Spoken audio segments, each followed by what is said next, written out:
Good morning વિદ્યાર્થી મિત્રો, મજામાં બધા? ચેપ્ટર નંબર 8 ગુરુત્વાકર્ષણ આપણે ચાલી રહ્યું છે, જેમાં થોડા દાખલાઓ આપણે બાકી છે, એની ચર્ચાઓ કરીએ.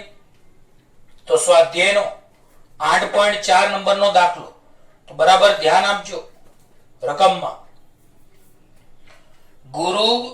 ગુરુના એક ઉપગ્રહ આયોનો કક્ષીય આવર્તકાળ 1.769 ડેશ છે. બોલો, ગુરુના એક ઉપગ્રહ આયોનો કક્ષીય આવર્તકાળ 1.769 દિવસ છે. તો બોલો, આપણને આવર્તકાળ કેપિટલ ટી 1.769 ડેશ આપેલો છે. એક દિવસની 24 કલાક અને 1 કલાકની 3600 સેકન્ડ. તો 24 કલાકની 24 ગુણ્યા 3600 સેકન્ડ. તો આનું તમે ગુણાકાર કરી પ્રમાણિત સ્વરૂપમાં ફેરવો તો આવર્તકાળ t બરાબર 1.528 ગુણ્યા 10⁵ સેકન્ડ આવશે. તો બોલો, આપણને ગુરુના ઉપગ્રહનો કક્ષીય આવર્તકાળ, ગુરુના એક ઉપગ્રહ આયોનો કક્ષીય આવર્તકાળ 1.769 દિવસ આપેલો છે. તો કક્ષીય આવર્તકાળ કેપિટલ ટી બરાબર 1.769 દિવસ. હવે એક દિવસની 24 કલાક અને કલાકની 3600 સેકન્ડ, એટલે 24 કલાકની 24 ગુણ્યા 3600 સેકન્ડ. તો બોલો, 1.769 દિવસના 24 કલાક અને કલાકની 3600 સેકન્ડ. તો ગુણાકાર કરો તમે અને પ્રમાણિત સ્વરૂપમાં ફેરવો તો 1.528 ગુણ્યા 10⁵ સેકન્ડ આવર્તકાળ આવશે. અને કક્ષીય ત્રિજ્યા 4.22 ગુણ્યા 10⁸ મીટર છે. તો બોલો, ઉપગ્રહની કક્ષીય ત્રિજ્યા r બરાબર 4.22 ગુણ્યા 10⁸ મીટર છે. તો સાબિત કરો કે ગુરુનું દળ સૂર્યના દળના 1000માં ભાગનું છે. બોલો, કોનું દળ કોના કરતા કોના જેવું છે?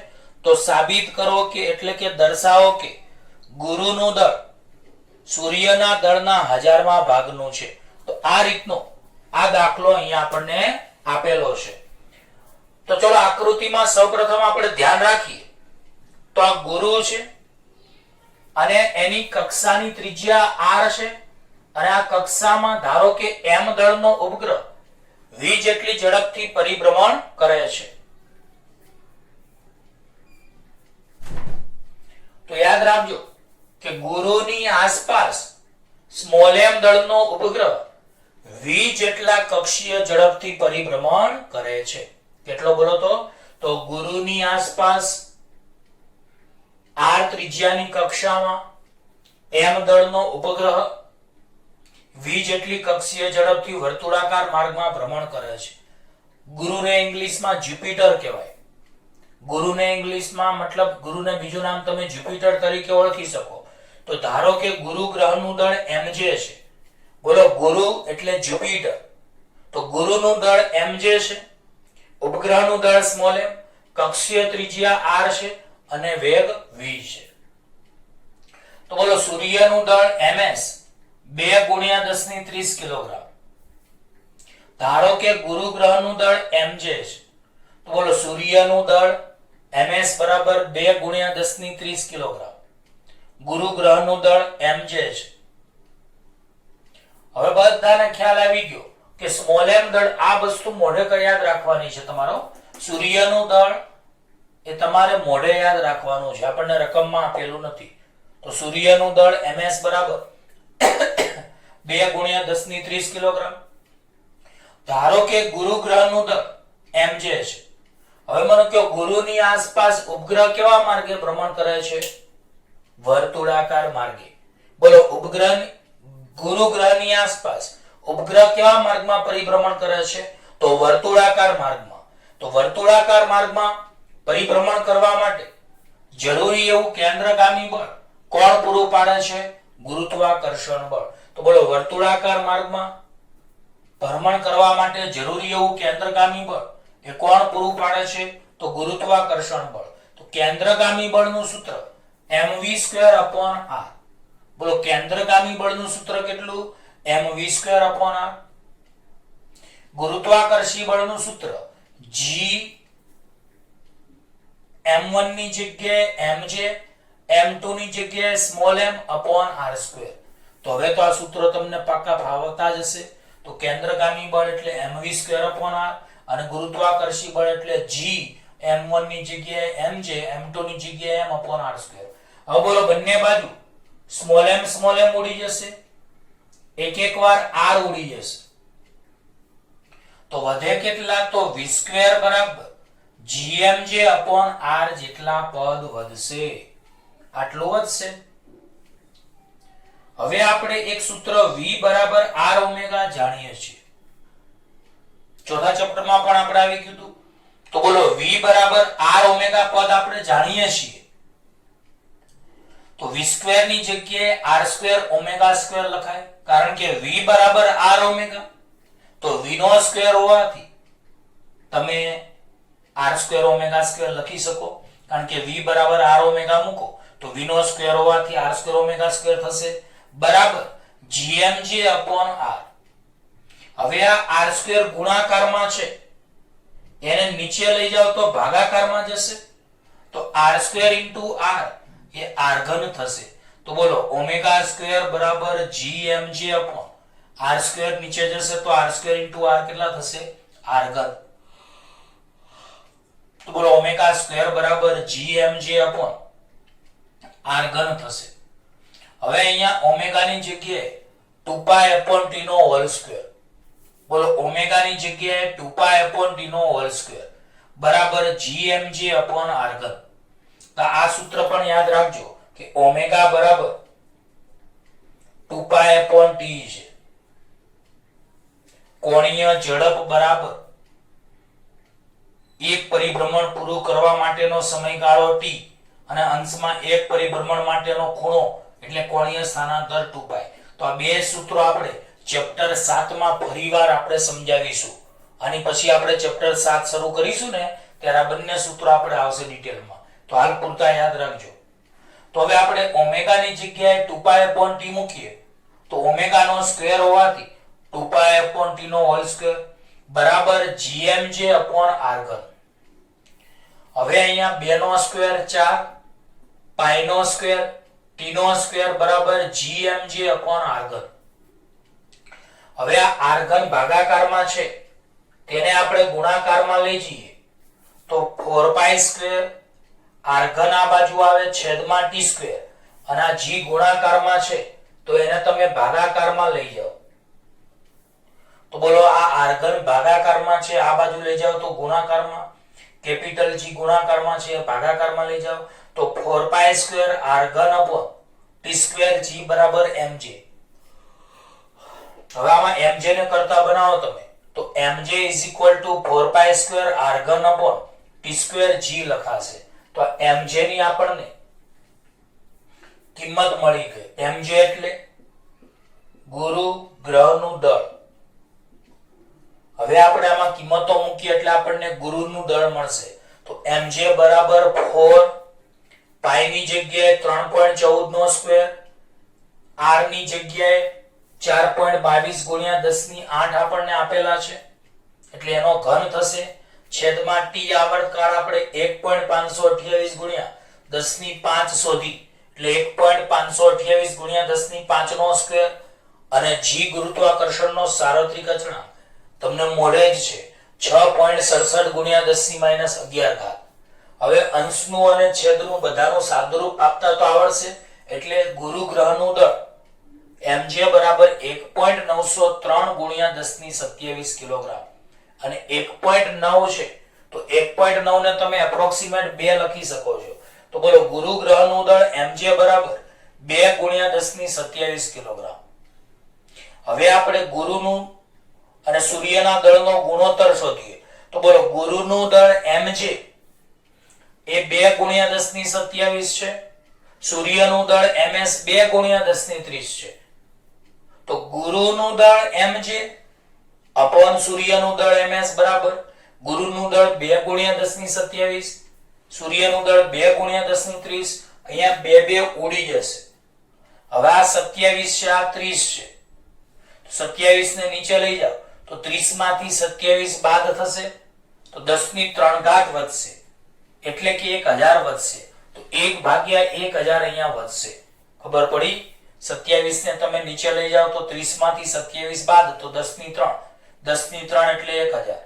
હવે ms ભાગાકારમાં છે, ગુણાકારમાં જશે, એટલે mj બરાબર ms upon 1000 થશે.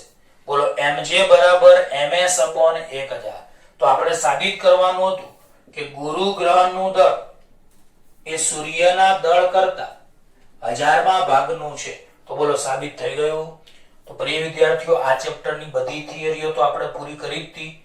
દાખલાઓ પણ જે ચલાવ્યા છે બરાબર તમે બે વાર વિડિયો જોજો અને બધું પાક્કું મોઢે કરશો તો તમને આવડી જશે. ચલો 2 મિનિટ આપણે રિવિઝન કરાવી દઈએ. બોલો, અહીં આપણને ગુરુના ઉપગ્રહનો કક્ષીય આવર્તકાળ t 1.769 દિવસ આપ્યો છે. ડેઝ એટલે દિવસ. એક દિવસની 24 કલાક અને એની કલાકની 3600 સેકન્ડ, એટલે 24 ગુણ્યા 3600. સાદુરૂપ આપી પ્રામાણિક સ્વરૂપમાં ફેરવતા આવર્તકાળ t 1.528 ગુણ્યા 10 ની 5 સેકન્ડ મળશે. હવે ઉપગ્રહની કક્ષીય ત્રિજ્યા 4.22 ગુણ્યા 10 ની 8 મીટર રકમમાં જ આપી છે. ગુરુત્વાકર્ષણનો સાર્વત્રિક અચળાંક g આપણે 6.67 ગુણ્યા 10 ની -11 newton metre square upon kilogram square જાણીએ છીએ. સૂર્યનું દળ ms તમારે મોઢે યાદ રાખવાનું છે, 2 ગુણ્યા 10 ની 30 કિલોગ્રામ. હવે મને કહો, ધારો કે ગુરુ ગ્રહનું દળ mj છે અને ગુરુની આસપાસ ઉપગ્રહ ફરે છે. ઉપગ્રહનું દળ સ્મોલ m, એનો વેગ v અને કક્ષીય ત્રિજ્યા r છે. તો કેન્દ્રગામી બળ mv² અપોન r, ગુરુત્વાકર્ષી બળ g m1 ની જગ્યાએ mj, m2 ની જગ્યાએ m અપોન r². એક વાર m ઉડી જાય, એક વાર r ઉડી જાય. તો v² બરાબર gmj અપોન r. પણ v બરાબર r ઓમેગા, માટે v² બરાબર r² ઓમેગા સ્ક્વેર બરાબર gmj અપોન r. હવે r² ને નીચે લઈ જાઓ તો ઓમેગા સ્ક્વેર બરાબર gmj upon r² into r એટલે r ઘન. હવે આપણે ઓમેગા બરાબર 2π અપોન d લખીએ તો 2π અપોન d નો હોલ સ્ક્વેર બરાબર gmj અપોન r ઘન. 2 નો સ્ક્વેર 4, π નો સ્ક્વેર અપોન t સ્ક્વેર બરાબર gmj અપોન r ઘન. હવે મને કહો, આમાં r ઘન ભાગાકારમાં છે, ગુણાકારમાં જશે એટલે r ઘન, અને g ગુણાકારમાંથી ભાગાકારમાં એટલે 4π² r ઘન અપોન t સ્ક્વેર g બરાબર mj. એટલે કે ગુરુ ગ્રહનું દળ mj બરાબર 4π² r ઘન અપોન t સ્ક્વેર g. તો mj બરાબર 4 π 3.14 નો સ્ક્વેર r 4.22 ગુણ્યા 10 ની 8 નો ઘન છેદમાં t આવર્તકાળ 1.528 ગુણ્યા 10 ની 5 નો હોલ સ્ક્વેર અને g 6.67 ગુણ્યા 10 ની -11. હવે અહીંયા mj ની જગ્યાએ કેટલા આવશે તો 1.903 ગુણ્યા 10 ની 27 એપ્રોક્સિમેટ 2 ગુણ્યા 10 ની 27 કિલોગ્રામ. તો mj upon ms બરાબર 2 ગુણ્યા 10 ની 27 ભાગ્યા 2 ગુણ્યા 10 ની 30. 2 ઉડી જાય તો 27 નીચે જાય તો 30 માંથી 27 જાય તો 10 ની 3 એટલે 1000 અને ms ને આમ લઈ જાઓ તો આમ ગુરુ ગ્રહનું દળ એ સૂર્યના દળ કરતા 1000 માં ભાગનું થશે. ઓકે,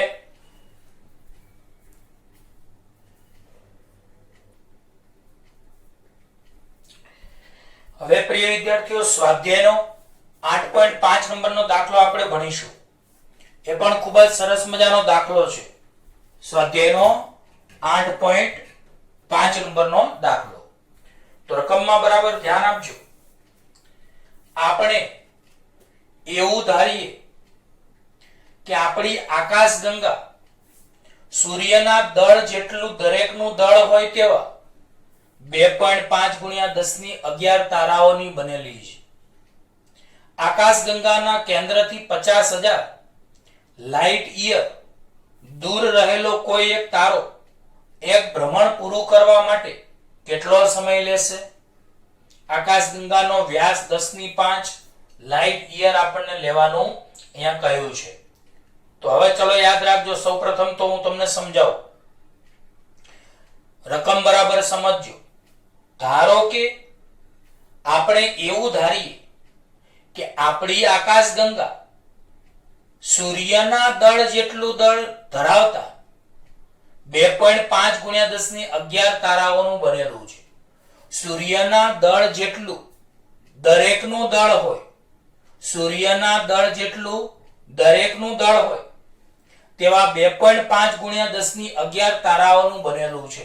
તો યાદ રાખો કે આકાશગંગામાં તારાઓની કુલ સંખ્યા 2.5 ગુણ્યા 10 ની 11 આપેલી છે. તો જે આકાશગંગા છે એ તારાઓની બનેલી છે. તો બોલો આકાશગંગા અહીંયા મેં કેન્દ્રમાં દોરેલી છે. જુઓ આ આકાશગંગામાં ઘણા બધા તારાઓ છે. એનું કુલ દળ કેપિટલ M, એટલે આકાશગંગાનું કુલ દળ કેપિટલ M. તો યાદ રાખો કે આકાશગંગામાં તારાઓની કુલ સંખ્યા 2.5 ગુણ્યા 10 ની 11 આપણને આપેલી છે. બોલો આકાશગંગામાં તારાઓની કુલ સંખ્યા 2.5 ગુણ્યા 10 ની 11 આપેલી છે. દરેક તારાનું દળ એ આપણને સૂર્યના દળ જેટલું લેવાનું કહ્યું છે. કારણ કે લખ્યું છે રકમમાં કે સૂર્યનું દળ જેટલું દરેકનું દળ હોય એવા તારાઓ છે. તો બોલો અહીં દરેક તારાનું દળ બરાબર સૂર્યનું દળ, અને સૂર્યનું દળ આપણે મોઢે કરાવ્યું છે 2 ગુણ્યા 10 ની 30 કિલોગ્રામ. તો મને કહો એક તારાનું દળ 2 ગુણ્યા 10 ની 30, તો આવા 2.5 ગુણ્યા 10 ની 11 તારાઓનું દળ, તો 2.5 ગુણ્યા 10 ની 11 ગુણ્યા 2 ગુણ્યા 10 ની 30, ગુણાકાર કરતા 30 અને 11 41 10 ની, અને 2 ગુણ્યા 2.5 એટલે 5. તો બોલો આકાશગંગામાં રહેલા તારાઓનું એટલે કે આકાશગંગાનું કુલ દળ કેપિટલ M બરાબર 5 ગુણ્યા 10 ની 41 કિલોગ્રામ. હવે આપણને દરેક તારાની કક્ષીય ત્રિજ્યા r બરાબર 50,000 લાઇટ યર આપેલી છે. તો બોલો આકાશગંગાના કેન્દ્રથી 50,000 લાઇટ યર દૂર રહેલા તારા માટે આવર્તકાળ t શોધવાનો છે. આકાશગંગાના કેન્દ્રથી 50,000 લાઇટ યર દૂર રહેલા તારા માટેનો આવર્તકાળ શોધવાનો છે. તો બોલો દરેક તારાની અહીંયા કક્ષીય ત્રિજ્યા r આપણને 50,000 લાઇટ યર આપેલી છે. 50,000 લાઇટ યર. લાઇટ યર એટલે પ્રકાશ વર્ષ. તો ગુજરાતીમાં લાઇટ યર એટલે પ્રકાશ વર્ષ, અને એક લાઇટ યર એટલે કે એક પ્રકાશ વર્ષ બરાબર 9.46 ગુણ્યા 10 ની 15 મીટર. આવું આપણે ચેપ્ટર નંબર 2 માં શીખવાડ્યું હતું કે એક પ્રકાશ વર્ષ એટલે કે એક લાઇટ યર, LY ને લાઇટ યર કહેવાય. તો બોલો એક પ્રકાશ વર્ષ બરાબર એક લાઇટ યર બરાબર 9.46 ગુણ્યા 10 ની 15 ઘાત મીટર. તો હવે ત્રિજ્યા r બરાબર 50,000 ના 50,000 લાઇટ યર ની જગ્યાએ 9.46 ગુણ્યા 10 ની 15, 15 16 17 18 અને 19, તો આ 10 ની 4 ઘાત કહેવાય, અને આ 15 એટલે 10 ની 19, અને અહીંયા 5 ગુણ્યા 9.46 આપણે રાખ્યા. તો અહીંયા ત્રિજ્યા r 5 ગુણ્યા 9.46 ગુણ્યા આ 15 ઘાત તો હતી, અને આ 4 શૂન્ય લઈ લીધા એટલે 10 ની 15 ને 4 19 મીટર. હવે બોલો તારાઓએ આકાશગંગામાં વર્તુળાકાર કક્ષામાં ભ્રમણ કરે છે. તારાઓએ આકાશગંગાની આસપાસ વર્તુળાકાર માર્ગમાં ભ્રમણ કરે છે. તો એને વર્તુળાકાર માર્ગમાં ભ્રમણ કરવા માટે જરૂરી એવું કેન્દ્રગામી બળ ગુરુત્વાકર્ષી બળ પૂરું પાડે છે.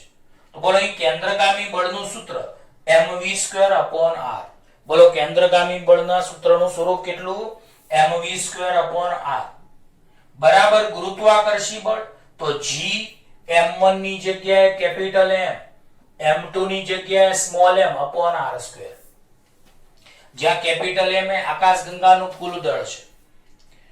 તો કેન્દ્રગામી બળ એટલે mv²/r, ગયા લેક્ચરમાં મતલબ ગયા દાખલામાં ભણી ગયા આપણે. અને ગુરુત્વાકર્ષી બળ g m1 ની જગ્યાએ કેપિટલ M, m2 ની જગ્યાએ સ્મોલ m અપોન r². બોલો અહીંયા પણ ગયા વખતે જે સાદુરૂપ આપ્યું અને આગળના દાખલામાં એવું જ છે. બોલો mm એક એક વાર ઉડી જશે, એક એક વાર r ઉડી જશે, તો v નો સ્ક્વેર બરાબર gm અપોન r વધશે. પણ આપણે v બરાબર r ઓમેગા જાણીએ છીએ, તો v બરાબર r ઓમેગા જાણતા હોવાથી અહીંયા v ની જગ્યાએ r ઓમેગા મૂકો તો v સ્ક્વેર ની જગ્યાએ r સ્ક્વેર ઓમેગા સ્ક્વેર બરાબર gm upon r. હવે r સ્ક્વેર ગુણાકારમાં છે, છેદમાં જાય તો ભાગાકારમાં, તો છેદમાં r એકવાર તો છે જ અને r સ્ક્વેર બીજી વાર આવે એટલે r square into r r ઘન થશે એટલે ઓમેગા સ્ક્વેર બરાબર gm upon r ઘન થશે. પણ આપણી પાસે ઓમેગા બરાબર 2 upon કેપિટલ T છે, તો બોલો ઓમેગા બરાબર 2 upon T છે, તો ઓમેગા નો સ્ક્વેર એટલે 4 સ્ક્વેર upon T સ્ક્વેર, તો બોલો ઓમેગા નો સ્ક્વેર એટલે 4 સ્ક્વેર upon T સ્ક્વેર બરાબર gm upon r ઘન. હવે આને ઉલટાવી દો તો t સ્ક્વેર upon 4 સ્ક્વેર બરાબર r ઘન upon gm.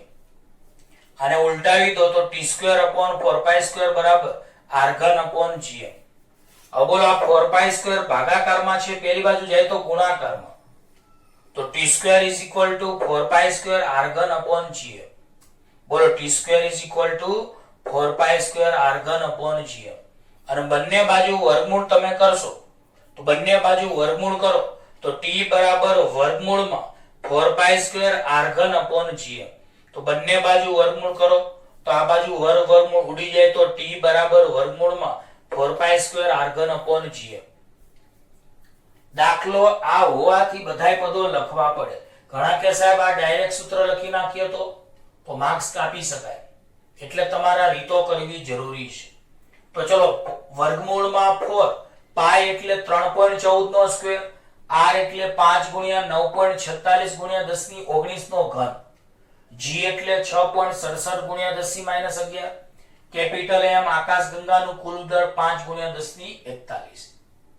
તો આ અંશનું છેદનું સાદરૂપ આપો તો વર્ગમૂળની અંદર 12514.3 ગુણ્યા 10 ની 28 વધશે. હવે આનું વર્ગમૂળ કાઢશો તો 111.86 ગુણ્યા 10 ની 14 સેકન્ડ. હવે આ સેકન્ડ ને વર્ષમાં ફેરવવા માટે એક વર્ષની સેકન્ડ વડે ભાગવા પડે એટલે 365 દિવસ ગુણ્યા 24 કલાક ગુણ્યા 3600 સેકન્ડ. તો સેકન્ડ ને વર્ષમાં ફેરવવા 365 ગુણ્યા 24 ગુણ્યા 3600 વડે ભાગો અને ભાગાકાર કરી 2-3 સ્ટેપ તમારે આવશે. પ્રામાણિક સ્વરૂપમાં ફેરવશો તો 3.547 ગુણ્યા 10 ની 8 એટલે એપ્રોક્સિમેટ આપણો જવાબ 3.55 ગુણ્યા 10 ની 8 વર્ષ આવશે. તો એકદમ દાખલા પ્રિય વિદ્યાર્થીઓ સહેલા છે. તો બોલો આકાશગંગામાં તારાઓની કુલ સંખ્યા 2.5 ગુણ્યા 10 ની 11 આપી છે અને એવું કહ્યું છે કે દરેક તારાનું દળ એ સૂર્યના દળ જેટલું છે અને મેં સૂર્યનું દળ 2 ગુણ્યા 10 ની 30 કિલોગ્રામ મોઢે કરવાનું તમને કહ્યું. હવે આકાશગંગામાં રહેલા તારાનું કુલ દળ કેટલું? તો એક તારાનું દળ બરાબર સૂર્યનું દળ બરાબર 2 ગુણ્યા 10 ની 30. તો આવા ટોટલ આટલા 2.5 ગુણ્યા 10 ની 11 સંખ્યાના તારાઓ છે. તો 2.5 ગુણ્યા 10 ની 11 ગુણ્યા 2 ગુણ્યા 10 ની 30 સાદરૂપ આપતા આકાશગંગાનું કુલ દળ કેપિટલ M 5 ગુણ્યા 10 ની 41 કિલોગ્રામ આવશે. અહીં આપણને દરેક તારાની કક્ષીય ત્રિજ્યા 50,000 લાઇટ યર આપેલી છે, પણ એક લાઇટ યર એટલે કે એક પ્રકાશ વર્ષ બરાબર 9.46 ગુણ્યા 10 ની 15 મીટર. તો r બરાબર 50,000 ગુણ્યા લાઇટ યર એટલે 9.46 ગુણ્યા 10 ની 15 ગુણાકાર કરતા 15 અને આ 4 ઘાત લઈ લો એટલે 10 ની 19 5 ગુણ્યા 9.46. હવે તારાઓ વર્તુળાકાર માર્ગમાં ભ્રમણ કરે છે તો એને જરૂરી એવું કેન્દ્રગામી બળ એ ગુરુત્વાકર્ષી બળ પૂરું પાડે છે. ગુરુત્વાકર્ષી બળ પૂરું પાડે છે. પછી કેન્દ્રગામી બળ mv²/r, ગુરુત્વાકર્ષી બળ g capital M small m upon r square. એક વાર m ઉડી જાય, એક વાર r ઉડી જાય તો v² બરાબર gm upon r, પણ v બરાબર r ઓમેગા એટલે v² ની જગ્યાએ r² ઓમેગા સ્ક્વેર. r² ને નીચે લાવો તો ઓમેગા સ્ક્વેર બરાબર gm upon r ઘન. તો 4 ઓમેગા બરાબર 2 upon t, તો 4 upon t² બરાબર gm upon r ઘન. ઉલટાવી દો તો t² upon 4 બરાબર r ઘન upon gm. 4 ભાગાકારમાં છે, ગુણાકારમાં જાય તો t² બરાબર 4 r ઘન upon gm. બંને બાજુ વર્ગમૂળ કરો અને કિંમતો મૂકો તો આ રીતે આપણે સેકન્ડમાં જવાબ આવશે. વર્ષમાં ફેરવવા 365 ગુણ્યા 24 ગુણ્યા 3600 એટલે કે 1 વર્ષની સેકન્ડ વડે તમે ભાગો તો આ રીતે વર્ષમાં જવાબ આવશે. આવડશે દાખલો?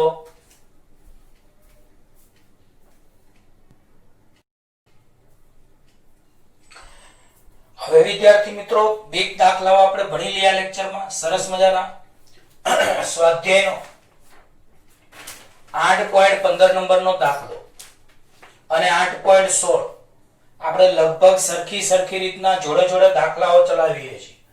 સ્વાધ્યાયનો 8.15 એ પૃથ્વીની સપાટીથી ઊંડાઈ માટેનો દાખલો છે અને સ્વાધ્યાયનો 8.16 પૃથ્વીની સપાટીથી ઊંડાઈ માટેનો અને આ ઊંચાઈ માટેનો દાખલો છે.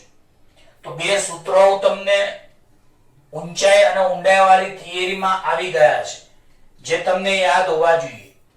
બોલો, ઊંચાઈ વાળી થિયરીમાં h ઊંચાઈ એ ગુરુત્વ પ્રવેગનું સૂત્ર gh બરાબર ge upon 1 plus h upon re નો હોલ સ્ક્વેર. આવું એક સ્વરૂપ આપણે થિયરીમાં પેમ્પલેટમાં છે અને બનાવ્યું હતું. તો આ એક સૂત્ર યાદ રાખવાનું છે. પૃથ્વીની સપાટીથી h ઊંચાઈએ ગુરુત્વ પ્રવેગ gh બરાબર ge upon 1 plus h upon re નો હોલ સ્ક્વેર. આ જ રીતે પૃથ્વીની સપાટીથી d ઊંડાઈએ ગુરુત્વ પ્રવેગ gd બરાબર g કૌંસમાં 1 minus d upon r.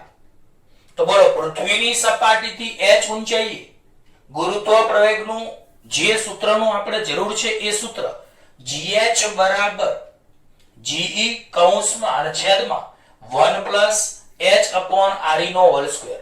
જ્યાં ge પૃથ્વીની સપાટી પરનો ગુરુત્વ પ્રવેગ અને gh એટલે h ઊંચાઈએ ગુરુત્વ પ્રવેગ.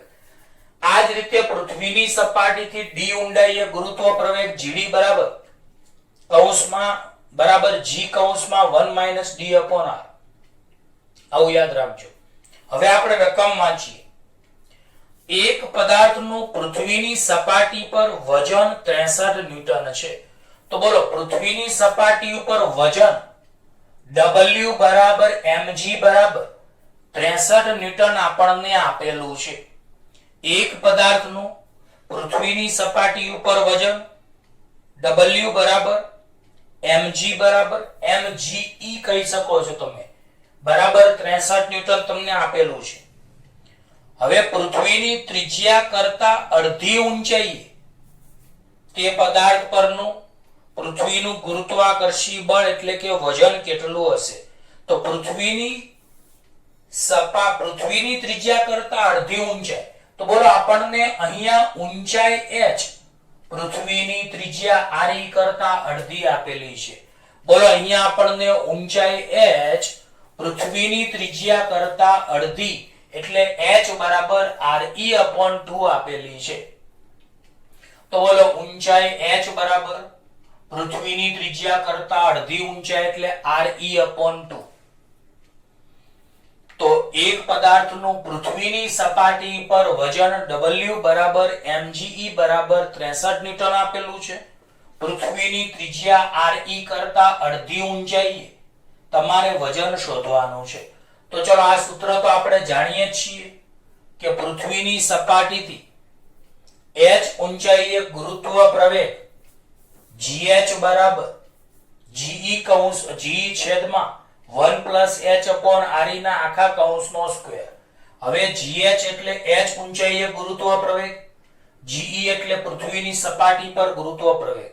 બોલો, gh એટલે h ઊંચાઈએ ગુરુત્વ પ્રવેગ અને ge એટલે પૃથ્વીની સપાટી પર ગુરુત્વ પ્રવેગ.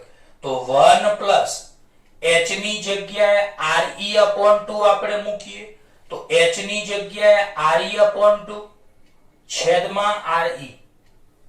તો અહીંયા મને કહો, gh ના gh બરાબર ના બરાબર, ge ના g 1 plus re એકવાર ઉડી જાય તો 1 plus 1 upon 2 એનો હોલ સ્ક્વેર.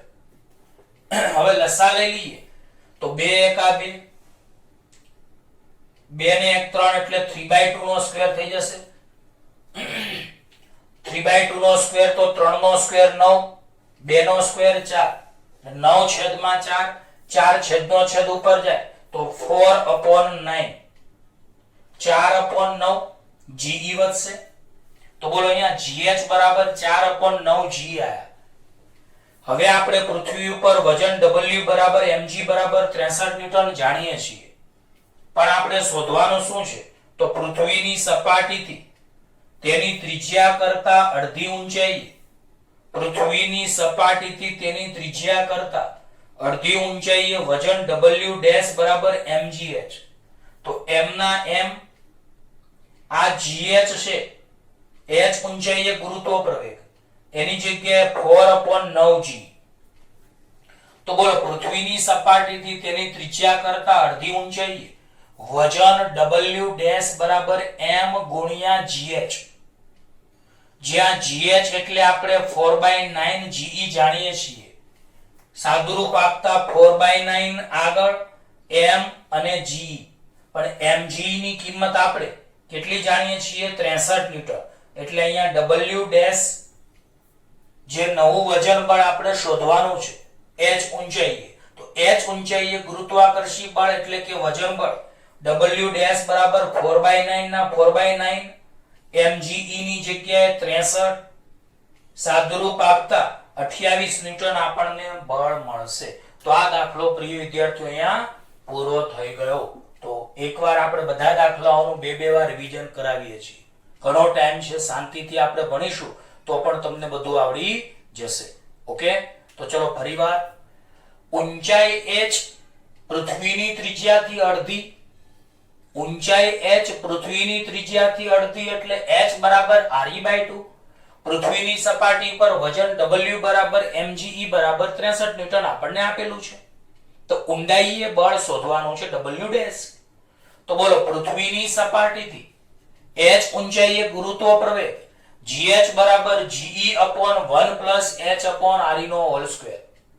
હવે આપણી પાસે h બરાબર re/2 છે, તો h ની જગ્યાએ re/2, તો re ઉડીએ તો gh બરાબર ge કૌંસમાં 1 + 1/2 નો હોલ સ્ક્વેર. તો 2 * 2 2 ને 1 3 એટલે 3/2 નો હોલ સ્ક્વેર એટલે ge/9/4, 4 છેદનો છેદ ઉપર તો gh બરાબર 4/9 g આવશે. હવે h ઊંચાઈએ આપણને ગુરુત્વ પ્રવેગ gh 4/9 g મળ્યો. હવે પૃથ્વી ઉપર વજન W બરાબર mg 63 ન્યૂટન આપણને આપેલું છે. તો પૃથ્વીની સપાટીથી તેની ત્રિજ્યા કરતા અડધી ઊંચાઈએ વજન W ડેશ બરાબર m ગુણ્યા gh, m ના m, gh ની જગ્યાએ 4/9 g એટલે 4/9 mg, mg ની જગ્યાએ આપણે 63 લખીએ. હા કે ના? ખબર પડી? એટલે એના આધારે સાદુરૂપ આપતા 28 ન્યૂટન આપણને મળશે. પાક્કું? તો આ રીતે આપણે જવાબ આવશે. હવે આપણે 8.16 ભણીએ.